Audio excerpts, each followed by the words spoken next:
নমস্কার বন্ধুরা, আবার আমি হাজির হয়ে গেছি নতুন এক রেসিপি নিয়ে।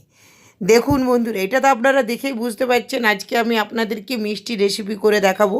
বাড়িতে যদি চিনি আর ময়দা থাকে তাহলে আর ভাবনা নেই, যখন তখন এই মিষ্টি রেসিপি বানিয়ে আপনারা খেতে পারেন।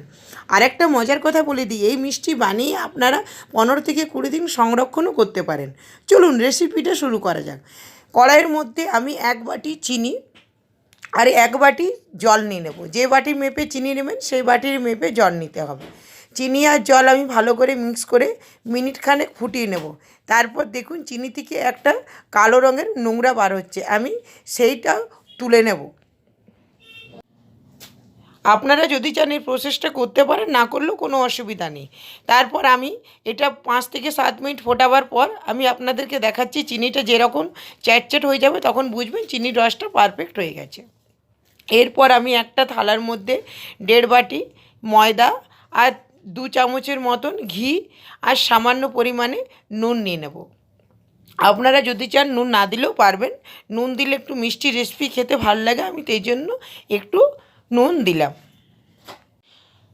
ঘি নুনটা আমি ভালো করে মেখে নেব। এরপর এখানে আমি আবার 2 চামচের মতন সাদা তেল দিয়ে দেবো। সাদা তেল দিয়ে আমি আরেকবার ময়দার ডোটা ভালো করে মেখে নেব। এরপর যখন ময়দা, ঘি, নুন, সাদা তেল একসাথে মাখা হয়ে যাবে, এরপর আমি একটু একটু করে জল দিয়ে মেখে নেব। বন্ধুরা, আমি আপনাদেরকে একটা কথা বলতে ভুলে গেছি, এখানে সামান্য পরিমাণে খাবার সোডা দিয়ে দেবেন বা বেকিং পাউডার। আমি দিতে ভুলে গেছিলাম, সেই জন্য আমি পরে দেব। এরপর আমি জল দিয়ে ডোটা মেখে নেব। ডোটা সেরকম করে মাখতে হবে যেরকম করে লুচি বা পরোটা করার সময় মাখা হয়, একটু শক্ত করে মেখে নেব। দেখুন আমার ময়দা মাখাটা দেখে আপনারা বুঝতে পারছেন ময়দাটা কীরকম শক্ত করে একটু মাখতে হবে। দেখুন আমার এখানে ময়দাটা মাখা হয়ে গেছে। এরপর আমি এখানে সামান্য পরিমাণে বেকিং পাউডার দিয়ে দেবো। যেহেতু আমি আগে দিতে ভুলে গেছিলাম বন্ধুরা, আমি আপনাদেরকে আবার বলছি, বেকিং পাউডার বা খাবার সোডা আপনারা যেটা দিতে চান সেটা আপনারা আগেই দিতে পারেন। আমি ভুলে গেছিলাম, সেই জন্য আমি এখানে 1/2 চামচের মতন বেকিং পাউডার আর 1 চামচের মতন জল দিয়ে ভালো করে আমি ময়দাটা আরেকবার মেখে নেব। ময়দাটা মাখার পর এখানে আমি দুভাগে ভাগ করে নেব।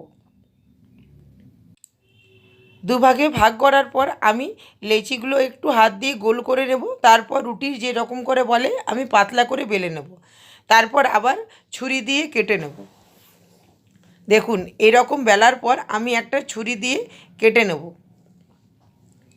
এই প্রসেসটা 3 থেকে 4 বার আমি করে নেব। বন্ধুরা, এই রেসিপি যদি আপনাদের ভালো লাগে প্লিজ আমার চ্যানেলটাকে একটা লাইক আর একটা কমেন্ট করে জানাবেন আপনাদের কেমন লেগেছে। দেখুন আমার বেলা হয়ে গেছে। এরপর আমি আরেকবার কেটে নেব। এরকম 3 থেকে 4 বার আমি কাটার পর লাস্ট যখন আমার কাটা হবে তখন আমি চৌকো করে বেলে নেব। দেখুন আমার বেলা হয়ে গেছে। এরপর আমি রুটির মতন আরেকবার করে গোল করে নিলাম। তারপর যেরকম চৌকো পরোটা করে সেরকম করে নিলাম। তারপর আমি আরেকবার ভাঁজটা দিয়ে নেব। এইভাবে আপনারা যদি 4 থেকে 5 বার করতে পারেন তাহলে আপনাদের মিষ্টি রেসিপি খুব সুন্দর খাস্তা এবং মুচমুচে হবে, খেতেও খুব ভালো লাগবে। দেখুন আমার করা হয়ে গেছে। এরপর আমি রোল করে নিচ্ছি। এভাবে রোল করে আমি ছুরি দিয়ে পিস পিস করে কেটে নেব।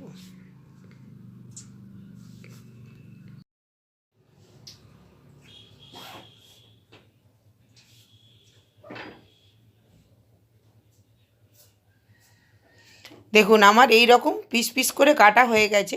এরপর হাত দিয়ে আমি একটু লম্বাটে আকারে করে নেব, যেরকম করে চমচম তৈরি করে সেরকম করে আমি সবগুলো তৈরি করে নিচ্ছি। আমি এভাবে এগুলো তৈরি করলাম। আরেকবার যে ময়দার ডোটা আছে আমি সেটার থেকে আরেকটা এইভাবে তৈরি করে নিচ্ছি। দেখুন আমার মিষ্টি রেসিপিগুলো তৈরি হয়েছে। এরপর আমি এগুলো তেলে ভেজে নেব। আগের থেকে আমি কড়াইয়ের মধ্যে তেল গরম হতে বসিয়ে দিয়েছিলাম। তেলটা গরম হয়ে গেছে। এরপর আমি একে একে ময়দার যে মিশ্রণটা বানিয়েছিলাম সেটা আমি ছেড়ে দিলাম। আঁচটা সিম করে এভাবে উপর থেকে একটু করে তেল দিয়ে দেবো, তাহলে উপরটাও খুব সুন্দর ফুলে উঠবে। দেখুন বন্ধুরা আমার মিষ্টিগুলো ফুলে ডবল হয়ে গেছে। আপনাদের যদি পরিমাপ ঠিক থাকে তাহলে মিষ্টিগুলো খুব সুন্দর পারফেক্ট এবং নরম, খেতেও ভালো লাগবে।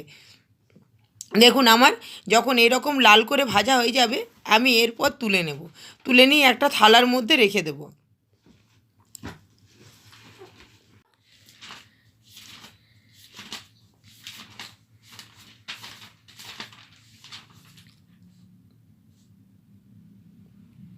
এভাবে আমি আরেকবার যে মিষ্টিগুলো আগের থেকে বানিয়ে রেখেছিলাম সেগুলোও ভেজে নেব।